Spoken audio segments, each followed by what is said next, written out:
उन्होंने कपड़ा उतार उतार के हमारे हिंदुओं को मारा और मोदी जी ने उनकी बहन को उनकी ऐसी की तैसी करना हमारे जहाज से उनके घर। पाकिस्तान के खिलाफ ऑपरेशन सिंदूर की सफलता और भारतीय सेना के पराक्रम से देश का मस्तक ऊंचा हो गया है। इस पूरे ऑपरेशन की दो नायिकाएं कर्नल सोफिया कुरैशी और विंग कमांडर व्योमिका सिंह पर भी देश अभिमान कर रहा है। जिस तरह से उनकी देखरेख में पहलगाम आतंकी हमले का बदला लेने के लिए ऑपरेशन सिंदूर जैसे सफल अभियान को चलाया गया, उससे दुनिया में भारत का मान बढ़ा है। प्रधानमंत्री मोदी ने खुद इनके कुशल नेतृत्व और सेना के शौर्य की सराहना की। लेकिन देश के कुछ लोग ऐसे हैं जिनको ना तो शब्दों की मर्यादा का ध्यान है और गलती बताए जाने पर भी वे बड़ी बेशर्मी से इस ऑपरेशन के नायकों को अपमानित कर रहे हैं। मध्य प्रदेश सरकार में मंत्री विजय शाह ने एक मंच पर ऐसी स्तरहीन बात कही जिसने सबको चौंका दिया। मामला बढ़ा तो इन्होंने माफी भी मांगने में देर नहीं की, लेकिन माफी का अंदाज ऐसा था जिसे बेहद गंभीरता से लेते हुए जबलपुर हाई कोर्ट ने स्वतः संज्ञान लिया और 4 घंटे के भीतर मंत्री विजय शाह पर केस फाइल करने का आदेश भी दिया। इस विवाद की शुरुआत तब हुई जब देश ऑपरेशन सिंदूर की सफलता का जश्न मना रहा था, अपनी सेना पर गुमान कर रहा था। कई जगहों पर लोगों ने पैदल विजय जुलूस निकाले तो कई जगहों पर इस विजय पर कार्यक्रमों का आयोजन भी किया गया। इसी तरह के कार्यक्रम में मध्य प्रदेश सरकार में मंत्री विजय शाह पहुंचे हुए थे। यहां पहुंचकर उन्होंने क्या कहा था, पहले आप वो सुन लीजिए। इन्होंने हमारी बेटियों के सिंदूर उजाड़े थे, वही लोगों को हमने उन्हीं की बहन भेज करके उनकी ऐसी की तैसी करवाई। एक बार मोदी जी के लिए जोरदार ताली बजाएं। उन्होंने कपड़ा उतार उतार के हमारे हिंदुओं को मारा और मोदी जी ने उनकी बहन को उनकी ऐसी की तैसी करना हमारे जहाज से उनके घर। इसलिए उनके समाज की बहन को भेजा कि तुमने हमारी बहनों को अगर विधवा किया है तो तुम्हारे समाज की बहन आके देश का सम्मान, मान सम्मान और हमारी बहनों का सुहाग का बदला तुम्हारी जाति की समाज की बहनों को पाकिस्तान भेजकर अगर कोई ले सकता है। मंत्री जी खुले मंच पर कहते सुनाई दे रहे हैं कि जिन्होंने पहलगाम में हिंदुओं को कपड़े उतरवा कर धर्म पूछ कर मारा, उनके समाज की बहन को भेजकर उन्हें मारने का काम किया गया।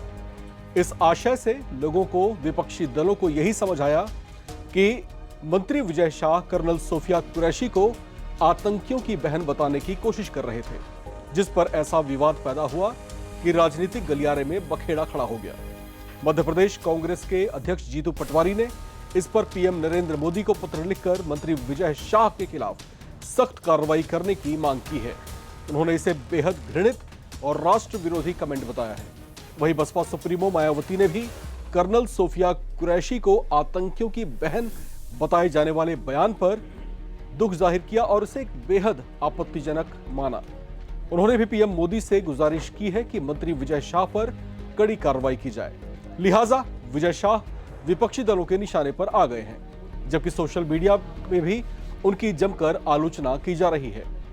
खुद को इस तरह से चौतरफा घिरता देखकर माफी मांग लेने में ही उन्होंने गनीमत समझी और मीडिया के दर्जन भर कैमरों के सामने उन्होंने माफी भी मांगी। लेकिन क्या उन्हें अपनी माफी के साथ अफसोस भी था?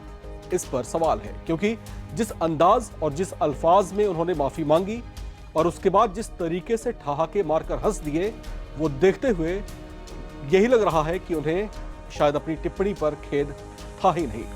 देखिए उनकी माफी और ठहाके लगाने की ये वीडियो। फिर भी जो चल रहा है, मैंने कहा किसी समाज और धर्म को भी अगर मेरी बातों से चोट पहुंची हो तो मैं 10 बार माफी मांगने को तैयार हूं। कांग्रेस हमलावर है, कांग्रेस कह रही है कि आपको इस्तीफा देना चाहिए। क्या कांग्रेस के बारे में कांग्रेस के मामले में कुछ भी नहीं कहना चाहता।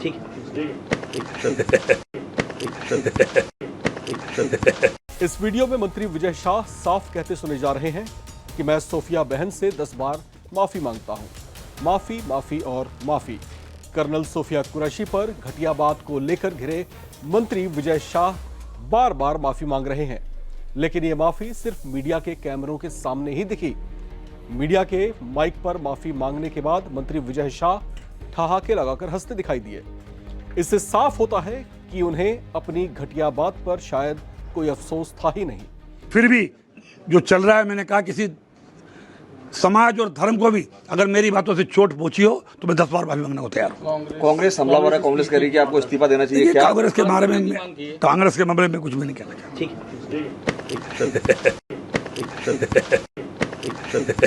सोशल मीडिया में बहुत से लोग ये कमेंट करते देखे जा रहे हैं कि विजय शाह ने सिर्फ अपने राजनीतिक डैमेज कंट्रोल के लिए ही माफी मांगी है, जबकि उन्हें दिल से कोई अफसोस नहीं है। अब ये आपत्तिजनक टिप्पणी उनके गले की फांस बन चुकी है। लाख सफाई देने के बाद भी देश में मंत्री के खिलाफ गुस्सा भड़का हुआ है। इस बीच मध्य प्रदेश हाईकोर्ट ने मंत्री विजय शाह के खिलाफ खुद संज्ञान लेते हुए सख्त रुख अपनाया और फौरन मंत्री जी के खिलाफ आपराधिक मुकदमा दर्ज करने का आदेश दिया है। साथ ही हाईकोर्ट ने कई सख्त टिप्पणियां भी की हैं। हाईकोर्ट ने मंत्री विजय शाह के खिलाफ 4 घंटे के भीतर केस दर्ज करने का आदेश दिया, जिसके लिए शाम 6 बजे तक का वक्त भी मुकर्रर किया गया। हाईकोर्ट में जस्टिस अतुल श्रीधर और अनुराधा शुक्ला की पीठ ने साफ साफ कहा है कि मंत्री विजय शाह के खिलाफ गंभीर आपराधिक धाराओं में मुकदमा दर्ज किया जाए। कोर्ट ने उनकी आपत्तिजनक टिप्पणी को बहुत ही गंभीर माना और सख्त कदम उठाने के निर्देश दिए हैं।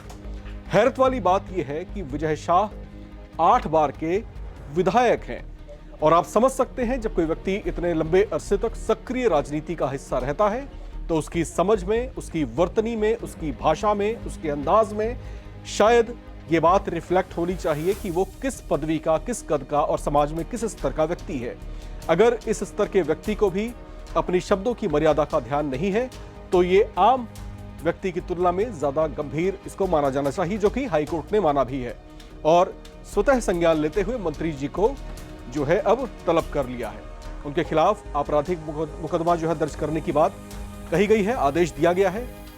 अब जो है देखना है कि कौन कौन से सेक्शंस के तहत जो है उन पर केस फाइल किया जाता है।